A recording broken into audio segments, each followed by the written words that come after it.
तो कहानी शुरू होती है साउथ कोरिया के एक छोटे से शहर से, जहां एक जगह पर हम कुछ स्टूडेंट्स को देखते हैं। उनके स्कूल ड्रेस देखकर साफ समझ में आ रहा था कि वो दो अलग अलग स्कूल्स के स्टूडेंट्स हैं। वो थे दो अलग अलग बॉयज ग्रुप्स के मेंबर्स। अब ये दोनों ग्रुप्स आमने सामने खड़े थे। वो कुछ ऐसे स्टूडेंट्स थे जो पढ़ाई छोड़कर गैंगस्टर बनना ज्यादा पसंद करते थे। हालांकि उनमें कुछ अच्छे स्टूडेंट्स भी थे जो पढ़ाई में बहुत अच्छे थे, लेकिन हालात के दबाव में उन्हें भी इस गैंग ग्रुप में ज्वाइन होना पड़ा। अब इन दोनों ग्रुप्स के बीच काफी समय से झगड़ा चल रहा था। यहाँ दोनों ग्रुप लीडर्स आपस में बहस कर रहे थे। उनमें से एक लीडर का नाम था सून और दूसरे का नाम था हेसिक। सून अपने स्कूल का सबसे पॉपुलर फाइटर था और वो एक ब्रिलियंट स्टूडेंट भी था। अपनी क्यूटनेस और साहसिकता के लिए वो पूरे स्कूल में बहुत पॉपुलर था। पर दूसरी तरफ हेसिक एकदम घमंडी और बदमाश तरह का लड़का था। हालांकि वो स्वभाव से बहुत डरपोक था, फिर भी उसने कुछ ताकतवर स्टूडेंट्स को अपना दोस्त बना लिया था। साथ ही उसने ऐसे कुछ स्टूडेंट्स भी जोड़े जो उसकी तरफ होकर लड़ाई लड़ते थे। अपनी ताकत से वह अपने बल का प्रदर्शन करता था और हमेशा कमजोर किस्म के स्टूडेंट्स के पीछे पड़ा रहता था। उसकी और उसकी ग्रुप की वजह से स्कूल का कोई भी स्टूडेंट ठीक से पढ़ाई नहीं कर पाता था। जब सून को ये बात पता चली तो उसने एक दिन हेसिक को धमकी दी। अब हेसिक ने अपने साथियों से कहा कि वे सून को मार डालें, लेकिन सून इतना अच्छा फाइटर था कि उसने एक एक करके हेसिक की टीम के हर एक मेंबर को हरा दिया। फिर बारी आई हेसिक की, पर हेसिक अच्छी तरह जानता था कि वह किसी भी हालत में सून से लड़कर नहीं जीत पाएगा, इसलिए उसने किसी तरह बात घुमाकर वहां से भागना ही ठीक समझा। भागने से पहले सून ने उसे कहा, तू अपनी ये बदमाशी बंद कर, अपनी फालतू की शोरगुल कभी मेरे सामने मत दिखाना। तुम्हारी ताकत कितनी दूर तक है मैं अच्छी तरह जानता हूँ, इसलिए मैं तुम्हें अभी भी एक मौका दे रहा हूँ। अच्छा बन जाओ, दूसरों की जिंदगी में टांग अड़ाकर मत रहो, पढ़ाई ठीक से करो, वरना तुम्हारी हालें बहुत अच्छी नहीं होगी। इसके बाद हेसिक वहां से चला गया। इस घटना के बाद कुछ दिनों का समय गुजर गया। फिर भी हेसिक अब भी सून पर बहुत गुस्से में था। वो हर वक्त प्लान बना रहा था कि कैसे सून को शिकस्त दी जाए। एक दिन उसने जेसान नाम के एक लड़के पर बहुत मारपीट कर दी। असल में ये जेसान सून का सबसे अच्छा दोस्त था। सिर्फ दोस्त ही नहीं, सून के लिए वह भाई जैसा था। सून जेसान से बहुत प्यार करता था और यह बात हेसिक अच्छे से जानता था, इसलिए बदला लेने के लिए उसने जेसान को मार डाला। जेसान तब अपने दोस्त सून को सब कुछ खुलकर बता देता है और बताता है कि हेसिक ने उसे बहुत मारा। यह सुनकर सून को हेसिक पर बहुत गुस्सा आता है और वह निर्णय लेता है कि अब हेसिक को वह सबक सिखाएगा। वह जेसान से कहता है, उसने तुझ पर हाथ उठाने की इतनी हिम्मत कैसे की, अब मैं उसे कतई छोड़ेगा नहीं। लेकिन जेसान उससे कहता है, तू क्या मार पिटाई के अलावा कुछ समझता भी नहीं? तू लोगों से ऐसे दुश्मनी क्यों रखता है? लड़ाई झगड़ा कभी भी कुछ अच्छा नहीं लाता, इसलिए तुझे भी ये सब बंद कर देना चाहिए। अगर आज तू फिर से जाकर हेसिक को मारेगा तो क्या कोई गारंटी है कि कल वह मुझे फिर से नहीं मारेगा? मुझे पता है कोई गारंटी नहीं है। तो अगर वह बदला लेके चुपचाप रहना चाहता है तो उसे चुपचाप ही रहने दे। इस बात को लेकर अब ज्यादा झंझट मत कर। जेसान ने कहा, ऐसा तो नहीं है कि तू हर वक्त मेरे पास रहकर मेरी रक्षा कर पाएगा, इसलिए मुझसे वादा कर कि तू इस मामले में हेसिक से अब कुछ भी नहीं बोलेगा। सून ने तब जेसान से वादा किया कि वो हेसिक से इस बारे में अब कुछ नहीं कहेगा। इसके बाद दोनों घूमने और मस्ती करने के लिए बाहर चले गए। असल में जेसान और सून बचपन से ही बहुत अच्छे दोस्त थे, यहाँ तक कि वे दोनों कई सालों तक एक ही स्कूल में साथ पढ़े थे। लेकिन हाई स्कूल आने के बाद कुछ कारणों से उन्हें अपने स्कूल बदलने पड़े। हालांकि अब उनके स्कूल अलग थे, फिर भी उनकी दोस्ती आज भी उतनी ही मजबूत थी जितनी बचपन में थी। वे आज भी एक दूसरे के बेस्ट फ्रेंड्स थे। उनके बीच का प्यार और अपनापन जरा भी कम नहीं हुआ था। स्कूल खत्म होते ही दोनों रोज मिलते और दिन भर मस्ती करते हुए समय बिता देते। शरारतें करते करते कब वक्त निकल जाता उन्हें जरा भी एहसास नहीं होता था। पर सून और जेसान दोनों बिल्कुल अलग किस्म के इंसान थे। उनकी पर्सनैलिटी भी एकदम अलग थी। जहां सून बहुत ही बहादुर और ताकतवर था, वहीं जेसान उसका उल्टा था, बहुत ही साधा साफ और सीधे स्वभाव का लड़का। जेसान के अंदर अन्याय के खिलाफ खड़े होने की हिम्मत कम ही थी। वह झगड़े मारपीट से बहुत डरता था, लेकिन सून हमेशा अन्याय के सामने डटकर खड़ा रहता था और किसी से भी डरता नहीं था। इसी स्वभाव की वजह से उसके कई दुश्मन बन गए थे। दूसरी तरफ जेसान अपनी सादगी से अपना जीवन शांत तरीके से जीता था और उसके दोस्त सिर्फ सून ही थे। इन दोनों में ज्यादा फर्क होने के बावजूद भी उनकी दोस्ती बहुत मजबूत थी। कभी किसी बात पर झगड़ा नहीं होता था। एक दिन जब वे मस्ती करते हुए घर लौट रहे थे, तभी रास्ते में उन्हें एक कागज मिला। वह एक टेम्पलेट था एक फाइटिंग कॉम्पिटिशन के बारे में, जिसमें विजेता को लाखों रुपए देने की बात लिखी थी। सून ने यह देखकर तुरंत उस कॉम्पिटिशन में भाग लेने के लिए उत्साहित हो गया। पर जेसान ने फिर उसे समझाया, मैंने एक बार कहा था कि मारपिटाई से कुछ भी अच्छा नहीं होता। क्या तू फिर से फाइट करना चाहता है? अगर तू ऐसा करेगा तो मैं तेरे साथ बात करना बंद कर दूंगा। यह सुनकर जेसान ने बहुत समझाकर सून को उस कंपटीशन में जाने से रोक दिया। अब घर लौटते वक्त अचानक उन्होंने देखा कि हेसिक एक लड़की के पीछे पीछे एक कॉफी शॉप में जा रहा है। असल में वो लड़की के साथ बदतमीजी करने की कोशिश कर रहा था। यह देखकर सून को फिर से बहुत गुस्सा आ गया। हालांकि जेसान ने उसे वहां जाने से मना किया, लेकिन इस बार सून ने उसकी एक नहीं सुनी। वह पहले हेसिक को समझाने की कोशिश करता है, लेकिन जब हेसिक उससे उल्टी सीधी बातें करने लगता है तो सून अपने आप पर काबू नहीं रख पाता और उसे मारना शुरू कर देता है। हेसिक इस बार सून से कुछ भी कहने की हिम्मत नहीं करता क्योंकि वह अच्छी तरह जानता था कि चाहे जितनी कोशिश कर ले वह सून को हरा नहीं सकता। इसलिए वह कुछ कहे बिना चुपचाप वहां से निकल जाता है, लेकिन उसके चेहरे से साफ झलक रहा था कि वह आगे जाकर इसका बदला जरूर लेगा।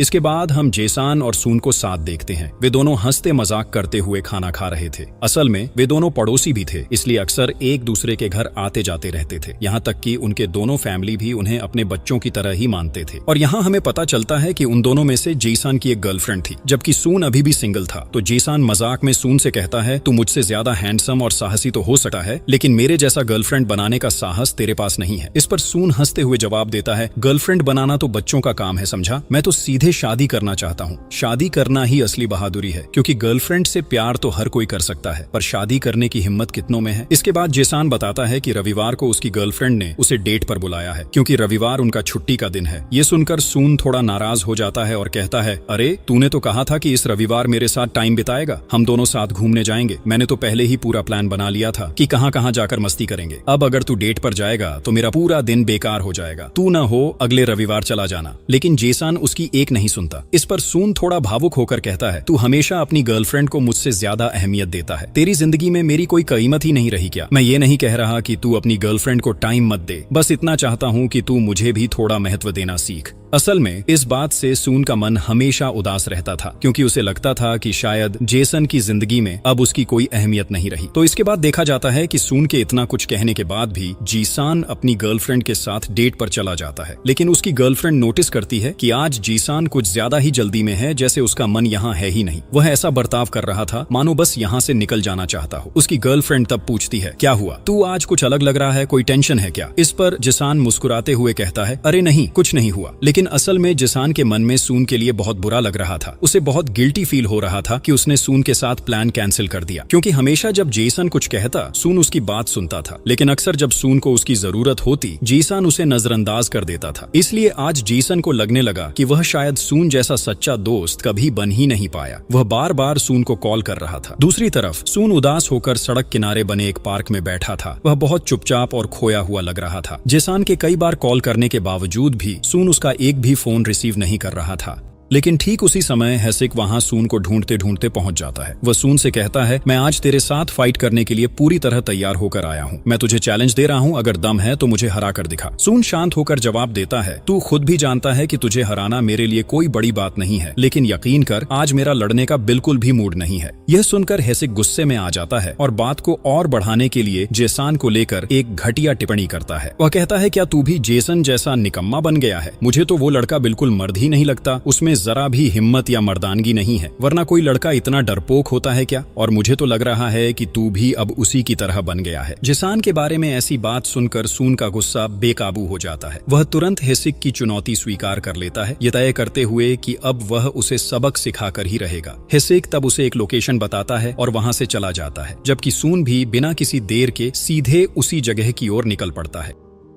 लेकिन वहां पहुंचने पर पता चलता है कि हेसिक ने असल में शहर के कुछ गैंगस्टर्स को हायर कर रखा था, जो लड़ाई में बहुत एक्सपर्ट थे। वो पूरी तरह से प्लान करके आया था कि आज सून को मार डाला जाएगा। फिर भी सून बिल्कुल भी नहीं डरता। वह बेधड़क होकर हेसिक और उसके साथियों से लड़ पड़ता है। सून हंसते हुए उन सबको आराम से हराने लगता है। एक एक करके वे सब उसके आगे हार मानते हैं। तभी वहां वे दो हायर्ड गैंगस्टर्स आते हैं, जिनका नाम था मैड बॉय और जोसेफ। ये दोनों बहुत खतरनाक गुंडे थे। जोसेफ मैड बॉय से कहता है कि सून जैसे किसी लड़के को हराने के लिए मैं अकेले काफी हूँ, तुम बीच में मत आओ। फिर जोसेफ सीधे सून के पास आकर उसे फाइट के लिए चैलेंज करता है और सून बिना हिचकिचाहट उसका चैलेंज स्वीकार कर लेता है। इसके बाद जोसेफ सून को एक पुराना घर के अंदर ले जाता है और थोड़े ही समय में उनकी लड़ाई शुरू हो जाती है। जोसेफ भी सून की तरह बहुत अच्छा फाइटर था, इसलिए उनकी लड़ाई बहुत इंटेंस और कड़ा मकड़ा हो रही थी। लेकिन एक समय के बाद सून जोसेफ को हरा देता है। जोसेफ लाख कोशिशों के बावजूद सून से बच नहीं पाता। फिर वह चिल्लाकर मैड बॉय को बुलाता है। मैड बॉय उस वक्त वहां आता है और सून पर टूट पड़ता है। असल में उसे मैड बॉय इसलिए कहा जाता है क्योंकि जब वह किसी को मारना शुरू करता है तो पागलों की तरह मारता रहता है। वह भी बहुत ही कुशल फाइटर था, लेकिन सून पहले से ही कई लोगों के साथ लंबी लड़ाई में थक चुका था। इसलिए जब मैड बॉय उसे बेरहमी से मार रहा था तो वह ज्यादा प्रतिरोध नहीं कर पा रहा था। इस कारण मैड बॉय और जोसेफ दोनों मिलकर उसे भयानक तरीके से पीट रहे थे। दूसरी तरफ हम जेसन को देखते हैं। जब सून कोई भी फोन नहीं उठा रहा था तो जेसन अपनी गर्लफ्रेंड को कुछ बहाने देकर वहां से निकल आया। उसके बाद वह लंबे समय से सून से कांटेक्ट करने की कोशिश कर रहा था, लेकिन सून ने एक भी कॉल रिसीव नहीं किया। फिर जेसन हर उस जगह पर गया जहां सून हो सकता था, लेकिन हर जगह खोजने के बाद भी उसे सून नहीं मिला। अंततः वह उस पुराना घर के पास पहुंच गया। शायद सून वहीं फाइट करने के लिए आया था। असल में यह जगह खास तौर पर फाइटिंग के लिए जानी जाती थी। जेसन घर के अंदर से कुछ आवाजें सुनता है तो धीरे धीरे अंदर जाकर छुप कर देखने लगता है कि अंदर क्या हो रहा है। लेकिन जो सीन उसने देखा उसे देख जेसन की रूह कांप उठती है, क्योंकि वह देखता है कि मैड बॉय सून को इतनी बेरहमी से मार रहा है कि वह पूरी तरह खून से लथपथ हो गया है, और मैड बॉय अभी भी उसे इतनी मार रहा है कि सून अब कुछ ही समय में अपने होश खो देगा। जेसन को तो मन कर रहा था कि वह सबको धड़ल्ले से मार दे, लेकिन वह मैड बॉय और जोसेफ को अच्छी तरह जानता था और उन्हें पहले से ही बहुत डरता था, इसलिए वह उनके सामने खड़े होने की हिम्मत नहीं कर पा रहा था। कई बार जेसन अपनी हिम्मत जुटाकर अंदर जाने की कोशिश करता, लेकिन बार बार उसका डर उसे रोक देता। कई प्रयासों के बावजूद वह उनके सामने नहीं जा पाता, इसलिए वह छुपकर बैठा बहुत जोर से रोने लगा, क्योंकि वह अपने दोस्त सून को अपने भाई की तरह चाहता था। सून पर हर चोट जैसे सीधे उसके अपने शरीर पर लग रही हो। वह जोर जोर से रोने लगा, लेकिन डर के कारण अपना मुंह हाथों से दबा लेता ताकि कोई उसकी आवाज न सुन पाए। इसी बीच मैड बॉय और जोसेफ सून को इतना पीट देते हैं कि उसकी हालत बेहद खराब हो जाती है। फिर वे दोनों वहां से चले जाते हैं, लेकिन उसी समय हेसिक वहां आ जाता है। वह सून को गालियां देते हुए मारना शुरू कर देता है। जो गुस्सा उसने सून पर हमेशा रखा था वह आज पूरी तरह निकाल देता है। जेसन अपनी आंखों से यह सब देख नहीं पाता, इसलिए वह वहां से नजरें फेर लेता है और दूर बैठकर चुपचाप रोता है। तभी जब हेसिक सून को मार पीट कर थक जाता है तो वह वहां से चला जाता है। सौभाग्य से सून का अभी भी होश बचा रहता है। वह अपना फोन चेक करता है और देखता है कि जेसन ने उसे कई बार कॉल किया हुआ है। फौरन सून मदद के लिए जेसन को कॉल करता है, पर जेसन अपने आप से बहुत शर्मिंदा था। उसे अपनी ही कायरता पर घृणा हो रही थी। उसे लगता था कि बचपन से उसका जो दोस्त सून ने उसके लिए क्या क्या किया, आज वह उसकी मदद के वक्त भी नहीं जा सका। उसने अपने बचने के लिए अपने दोस्त की अनदेखी की। अब कौन सी हिम्मत लेकर वो सून के सामने जाएगा। इसीलिए जेसन शर्म के मारे सून की कॉल रिसीव नहीं करता और बार बार आने वाली कॉल्स काट देता है। सून की हालत देखकर जेसन को जबरदस्त गिल्टी फील होने लगता है। वह खुद को मार डालने की इच्छा तक करने लगता है। उसे लगता है कि उसके जैसे कायर इंसान का जीने का कोई हक नहीं है। वह बार बार खुद को दोष देता है, सोचते हुए कि वह क्या किस्म का आदमी है जिसमें एक भी हिम्मत और ताकत नहीं, जो अपने करीबियों को बचाने की काबिलियत तक नहीं रखता और बस समाज का बोझ ही है। उस घटना के बाद करीब 2 महीने बीत जाते हैं और इन 2 महीनों में जेसन ने एक भी बार सून के सामने आने की हिम्मत नहीं की। उसने उससे एक शब्द तक नहीं कहा। सून ने उसे 1000 बार कॉल और टेक्स्ट किए, लेकिन जेसन ने कभी कोई जवाब नहीं दिया। यहाँ तक कि जब सून उससे मिलने उसके घर तक गया तब भी जेसन ने दरवाजा तक नहीं खोला। ऐसे ही एक दिन अचानक सड़क पर दोनों दोस्तों का आमना सामना हो जाता है। अब सून लगभग पूरी तरह से ठीक हो चुका था, लेकिन जेसन अब भी शर्म के मारे उसकी आंखों में देखने की हिम्मत नहीं जुटा पा रहा था। उसका तो मन कर रहा था कि वह वहां से भाग जाए, लेकिन सून जेसन को देखकर बहुत गुस्से में आ जाता है। वह समझ ही नहीं पा रहा था कि जेसन उसके साथ ऐसा व्यवहार क्यों कर रहा है। इसलिए वह उससे गुस्से में कहता है, क्या तू सच में मेरा दोस्त है? तू इतना सेल्फिश कैसे हो गया? तुझे पता भी है कि मेरे साथ क्या क्या हुआ। मैंने कितनी तकलीफों में ये दिन काटे, लेकिन तूने एक बार भी मेरी खबर तक नहीं ली। बता, तू मुझसे अचानक ऐसा क्यों कर रहा है? क्या तू किसी मुसीबत में है या किसी ने तुझे डराया है कि तू मुझसे बात भी न करे? उनकी ये सारी बातें सुनकर जेसन कुछ देर तक बिल्कुल चुप रहता है। माहौल में सन्नाटा छा जाता है, लेकिन कुछ देर बाद आखिरकार जेसन बोलता है, क्या तू अभी भी छोटा बच्चा है सून, जो अब तक कुछ भी नहीं समझता? अगर कोई इंसान तेरे कॉल्स नहीं उठा रहा, तेरे सामने आने से बच रहा है, तो इसका मतलब साफ है कि वो इंसान अब तुझे पसंद नहीं करता। मेरी जिंदगी की सबसे बड़ी गलती यही थी कि मैंने तुझे अपना दोस्त समझ लिया। तू और मैं, हम दोनों बिल्कुल अलग दुनियाओं के लोग हैं, इसलिए आज से हमारी दोस्ती हमेशा के लिए खत्म। तू हर वक्त किसी न किसी झगड़े में पड़ता है, जरा जरा सी बात पर तू लड़ाई करने चला जाता है और हर बार तेरी वजह से मुश्किलों में फंसना पड़ता है मुझे। सोच, तेरी वजह से कितनी बार मैं लोगों से पिटा हूँ। अब और नहीं सून, आज के बाद हमारे बीच कोई रिश्ता नहीं रहेगा और मैं तुझे दोबारा अपनी आंखों के सामने भी नहीं देखना चाहता। इतना कहकर जेसन वहां से चला जाता है बिना पीछे मुड़े। असल में जेसन सून को तकलीफ पहुंचाना चाहता था ताकि वह कभी भी उसके पास न आए, लेकिन जेसन की बातों से सून को बहुत दर्द हुआ। उसने हमेशा सून को अपने भाई की तरह चाहा था और आज जेसन ने उसे चोट देकर अपनी जिंदगी से दूर कर दिया। यह बात सून को बिल्कुल भी स्वीकार नहीं हो रही थी। फिर भी सून ने ठान लिया कि वह अब कभी कभी जेसान के सामने नहीं जाएगा।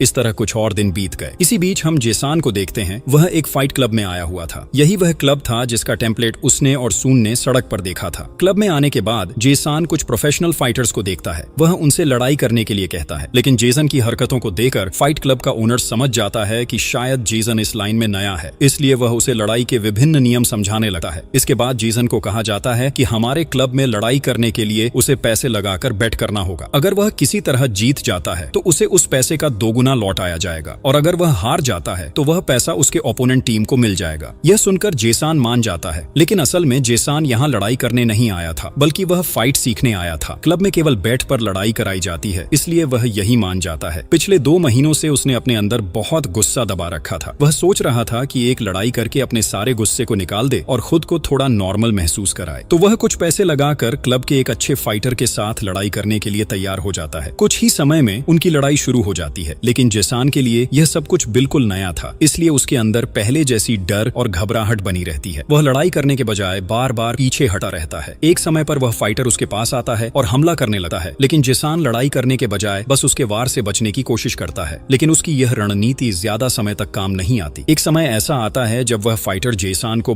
बहुत मारने लगता है, इतना कि जेसान हारते हारते लगने लगता है। वह इस मैच में गिव अप करना चाहता था, लेकिन तभी उसे उस दिन की याद आ जाती है जब हेसिक और उसके साथी सून को बेरहमी से पीट रहे थे। वे भी सून को लगातार चोट पहुंचा रहे थे, ठीक वैसे ही जैसे यह फाइटर जेसान पर वार कर रहा था। उस समय जेसान के कानों में बार बार सून की चीखें गूंजती हैं कि कैसे सून उस दिन इतनी बेरहमी से मारा गया था। अचानक जेसान के शरीर में एक अजीब शक्ति दौड़ जाती है। वह जोर जोर से चिल्लाता हुआ खड़ा हो जाता है और अपने ओपोनेंट पर हमला कर देता है। वह उसे लगातार मारने लगता है। उसकी इस रूप को देखकर सभी लोग डर जाते हैं, क्योंकि वे उसे हमेशा कमजोर और भोला समझते थे, लेकिन अब वे उसके एक बिल्कुल अलग हिंसक और भयंकर रूप को देख रहे थे। तो जब जेसान रुकने का नाम ही नहीं ले रहा था तो क्लब का ओनर आकर उसे रोकता है। जेसान की फाइट देखकर ओनर बहुत इंप्रेस हो जाता है। थोड़ा शांत होकर जेसान भी खुद नहीं समझ पा रहा था कि उसने उसे कैसे हरा दिया। ओनर उसकी फाइट की खूब तारीफ करता है और कहता है कि अगर जेसान थोड़ी मेहनत करे तो वह बड़े फाइटर बन सकता है, उसके अंदर वो काबिलियत है। फिर ओनर जेसान को उसका सारा दिया हुआ पैसा लौटा देता है। जेसान ओनर से बताता है कि असल में वह यहाँ बाजी लगाकर फाइट करने आया था। ये सच नहीं है, वह यहाँ फाइट सीखने आया है। कुछ दिन पहले उसकी जिंदगी में कुछ ऐसा हुआ कि अब उसके लिए फाइट सीखना बहुत जरूरी हो गया है। क्या आप मुझे फाइट सिखाएंगे? वह पूछता है। ओनर कहता है, मैं तुम्हें फाइट सिखा सकता हूँ, लेकिन उससे पहले मैं जानना चाहूंगा तुम्हारी जिंदगी में क्या हुआ था और तुम फाइट क्यों सीखना चाहते हो। जब जेसान ने कहा, ठीक है, आपने कभी अपनी जिंदगी का सबसे करीब का इंसान किसी को पीटते देखा है? उसे जबरदस्त चोट लगते देख खून से लथपथ होकर चिल्लाते सुना है? और उससे भी बदतर, क्या कभी आपको ऐसा हुआ है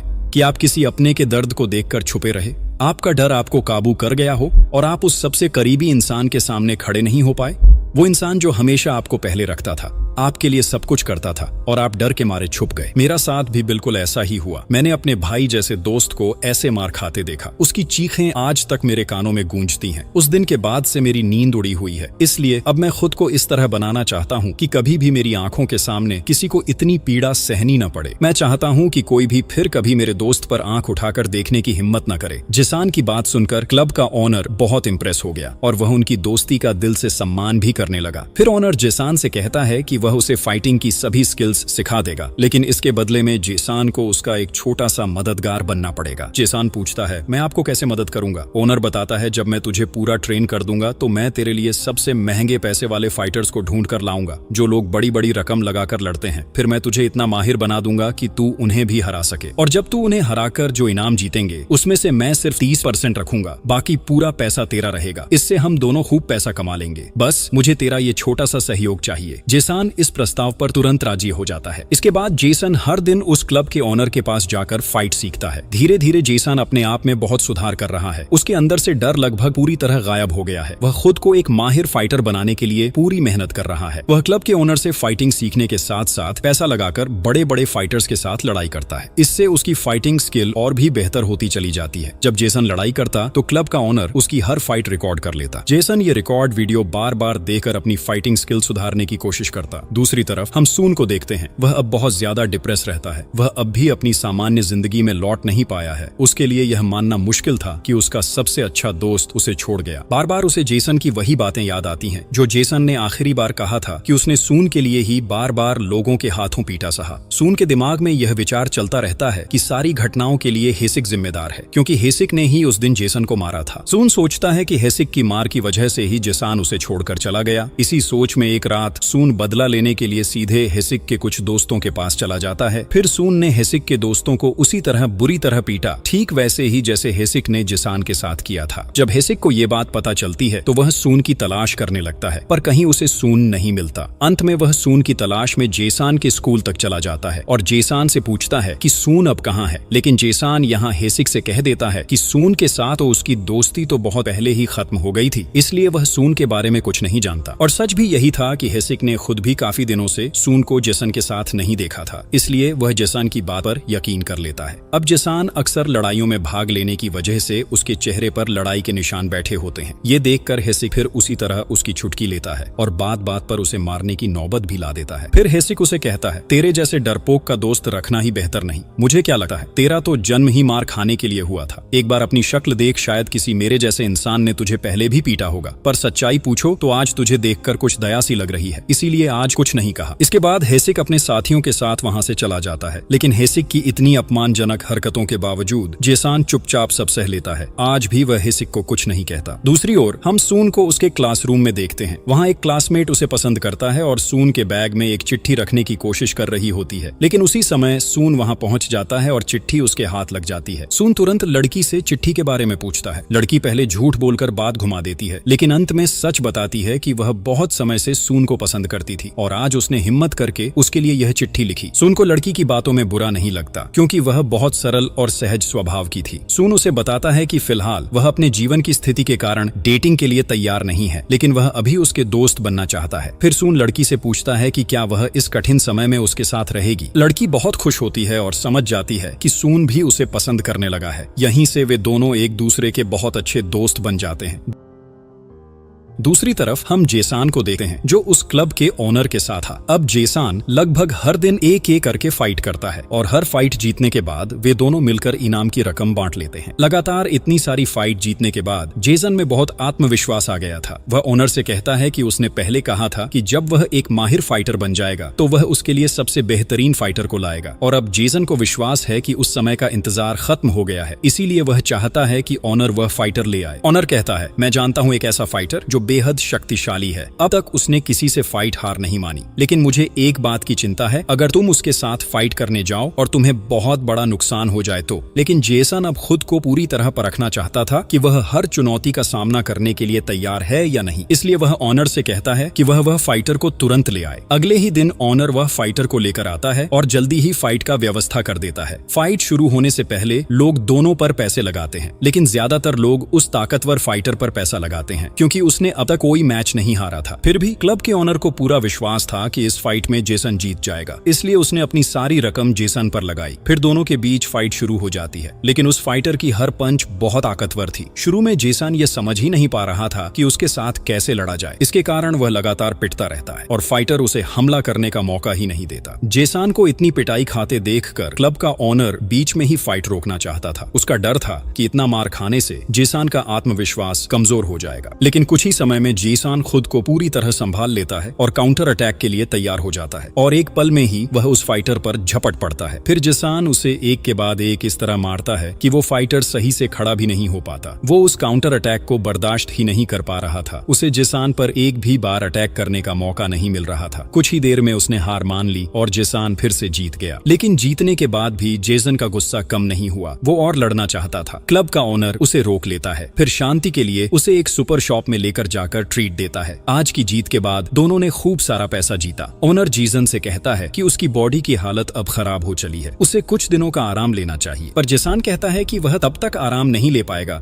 जब तक अपने दोस्त के साथ हुए अन्याय का बदला नहीं ले लेता। फिर वो ओनर को बताता है कि अब वह ग्रुप फाइट करना चाहता है ताकि हेसिक और उसकी पूरी टीम को हराने के लिए खुद को तैयार कर सके। हालांकि ओनर उसे अभी ऐसा करने से मना कर रहा था, पर जेसन की जिद की वजह से ओनर को मानना पड़ा और उसने कहा कि वह बहुत जल्द एक ग्रुप फाइट का मैनेज कर देगा। दूसरी तरफ हम सन को देखते हैं। अब उसकी उस लड़की दही के साथ बहुत अच्छी दोस्ती हो गई है। आज दही ने सन के साथ मूवी देखने का प्लान बनाया था, लेकिन वहां पहुंचने से पहले सन को एक कॉल आता है। कॉल करने वाला था जेसान। जेसान का कॉल पाकर सून बहुत आश्चर्यचकित हो जाता है। जेसान बताता है कि वह सून से कुछ इंपॉर्टेंट बातें करना चाहता है। इसके लिए वह सून को एक एड्रेस देता है और वहां आने को कहता है। सून बहुत खुश होता है। फिर वह दही को मनाकर आज का मूवी प्लान कैंसिल कर देता है और खुशी खुशी दौड़ते हुए जीसन के बताए एड्रेस की तरफ जाने लगता है, क्योंकि उसे लगता है कि शायद जीसन उनकी दोस्ती फिर से सही कर देगा। लेकिन वहां पहुंचने के बाद सून को एहसास होता है कि वह जैसा सोच रहा था वैसा कुछ भी नहीं है। जेसन उसके साथ वैसे ही बात कर रहा है जैसे कोई अजनबी। उसमें कोई बदलाव नहीं आया था और जेसन ने सून की ओर एक बार भी नहीं देखा। इससे सून का मन फिर से दुखी हो जाता है। सून जानना चाहता है कि उसने क्या गलती की है कि जेसान उसके साथ ऐसा व्यवहार कर रहा है। जेसान कहता है, तेरी कोई गलती नहीं है, सारी गलती मेरी है। मैं अब पहले वाला जेसान नहीं हूँ। बस ये जान ले कि एक दिन मैं अपने आप को तेरे सामने साबित करके दिखाऊंगा। इस बात को सुनकर सून को लगता है कि शायद उसने हमेशा जेसान के सामने स्ट्रांग होने का दिखावा किया, इसलिए जेसान को अपने आप को उसके सामने छोटा महसूस हुआ होगा। शायद इसी वजह से जेसान अब खुद को उससे भी ज्यादा स्ट्रांग बनाना चाहता है। लेकिन यह बात सून को बहुत बुरी लगी, इसीलिए आज उनके बीच कुछ तीखी बातें हुई और सून गुस्से में वहां से चला गया। इसके बाद देखा जाता है कि जेसान लगभग हर दिन एक एक करके फाइट जीता है, यहाँ तक कि ग्रुप फाइट में भी वह जीता है। दूसरी तरफ हम जोसेफ को देखते हैं, वही लड़का जिसने उस दिन सून को मारा था। अब जोसेफ हेसिक के पास कुछ पैसे उधार मांगने आता है, लेकिन हेसिक बहाने बनाकर उसे पैसे देने से मना कर देता है। वहीं सून लंबे समय से हेसिक पर बहुत गुस्सा था, इसलिए वह किसी भी तरह हेसिक से बदला लेने की तैयारी कर रहा था। तो आज सून हेसिक को किसी जगह अकेला पाता है। इसके बाद सून हेसिक को वहीं इच्छानुसार मारता है। हेसिक पर उसका जितना गुस्सा था वह सब निकालने की कोशिश कर रहा था, लेकिन लंबे समय तक मारने के बाद सून को हेसिक पर थोड़ी दया आ जाती है, इसलिए वह उसे वहीं छोड़कर चला जाता है। लेकिन यह पूरी घटना हेसिक के आत्मसम्मान को चोट पहुंचाती है, इसलिए वह तुरंत जोसेफ को फोन करता है और कहता है कि जोसेफ जितने पैसे चाहे वह उसे दे देगा, लेकिन इसके बदले जोसेफ को सन के हाथ पांव तोड़कर उसे लंगड़ा करना होगा। जोसेफ भी इस बात पर राजी हो जाता है। अगले दिन हेसिक अपने कुछ साथियों के साथ सून को ढूंढने लगता है, लेकिन पिछले बार की तरह वे सून को कहीं नहीं ढूंढ पाते, क्योंकि सून बहुत समय से ठीक से स्कूल नहीं आता। इसलिए वे जेसन के स्कूल चले जाते हैं। लेकिन वहां पहुंचने के बाद वे यह पता करते हैं कि जेसान और सून के बीच अब कोई भी संबंध नहीं है। इसलिए हेसिक जेसान से सून के बारे में कुछ नहीं पूछता, बल्कि वह काफी मेहनत करके सून के कुछ दोस्तों से उसका नंबर निकालता है। फिर वो सून को फोन करके एक एड्रेस देता है और कहता है, अगर तू कल सुबह 10 बजे तक इस एड्रेस पर नहीं आया तो तुझे अपना प्यारा दोस्त हमेशा के लिए खोना पड़ेगा। हालांकि अब तुम दोनों के बीच कोई रिश्ता नहीं रहा, फिर भी मैं जानता हूँ कि तू जेसन के लिए क्या क्या कर सकता है। हेसिक की बात सुनकर सून समझ जाता है कि उसने उससे मारने की पूरी तैयारी कर रखी है। फिर भी सून जेसान के बारे में सोचकर उस एड्रेस पर जाने का फैसला करता है। जब सून वहां पहुंचता है तो पाता है कि हेसिक अपनी पूरी टीम लेकर सचमुच वहीं इंतजार कर रहा है। ठीक जब वे सब मिलकर सून को मारने पड़ने वाले थे, सून सच्चे दिल से हेसिक के सामने हाथ जोड़कर माफी मांगता है। वह कहता है कि वह अब किसी तरह की दुश्मनी नहीं चाहता। असल में वह बिल्कुल नहीं चाहता कि जेसान को उसकी वजह से और कोई नुकसान हो, इसलिए वह माफी मांगकर सब कुछ खत्म कर देना चाहता है। लेकिन हेसिक यह सुनकर कहता है, ठीक है, तेरी बात समझ में आ गई, पर मेरे दिल में तुझसे बेहद गुस्सा है। अब इसके बदले तू क्या करने को तैयार है? तो सून ने कहा कि तुम लोग मुझे जैसा चाहे मार दो, मैं उसे सह लूंगा, बस बदले में हमारी सारी झगड़े यहीं खत्म हो जाएं। पर हेसिक ये मौका छोड़ने को तैयार नहीं था, इसलिए उसने फौरन सून पर टूट पड़े। वो और उसके साथियों ने मिलकर सून को बुरी तरह पिटाया। कई देर तक पीटने के बाद भी जब हेसिक का गुस्सा कम नहीं हुआ तो उसने सून के मुंह में एक लॉलीपॉप डाल दी और जोर जोर से थप्पड़ मारता रहा, जिससे सून के मुंह से खून निकलने लगा।